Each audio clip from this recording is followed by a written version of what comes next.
Morning சமையலுக்கு எந்த ஒரு ஐடியாவும் இல்ல. நைட்டு சுண்டல் பயிறு மட்டும் தான் ஊற வச்சிருந்தேன். எழுந்ததும் இன்னைக்கு நெல்லிக்காய் ஜூஸ் குடிக்கல. மாதுளம்பழம் ஜூஸ் தான் குடிச்சேன். சாதம் வச்சு விட்டுட்டு, அப்படியே சுண்டல் பயிறு குழம்பு வைக்கிறதுக்கு ரெடி பண்ணிட்டு, ஒரு பேன்ல எண்ணெய் ஊத்தி பட்டை, சோம்பு, கிராம்பு, அன்னாச்சி பூ, சீரகம், மிளகு, கசகசா, சின்ன வெங்காயம், பூண்டு, இஞ்சி, 2 தக்காளி பழத்த போட்டு நல்லா வதக்கி வச்சாச்சு.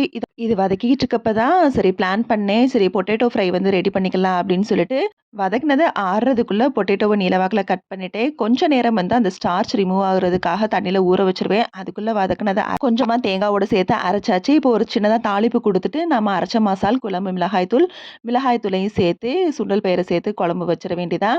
அதுக்கப்புறம் பொட்டேட்டோ ஃப்ரைக்கு கொஞ்சமா மிளகாய் தூள், மிளகுத்தூள், மஞ்சள் தூள், கரம் மசாலா, மல்லித்தூள், கொஞ்சமா சிக்கன் 65 பொடி, இடிச்ச பூண்டு, கொஞ்சமா கருவேப்பிலையும் சேர்த்து நல்லா வந்து கலந்து விட்டுட்டு, ஒரு பேன்ல எண்ணெய் ஊத்தி சோம்பு போட்டு தாளிச்சு, உருளைக்கிழங்கு மசாலா அதோட சேர்த்து நல்லா வதங்க விட்டுக்கலாம். கடைசியா மிளகுத்தூள் சேர்த்து இறக்கிக்கலாம்.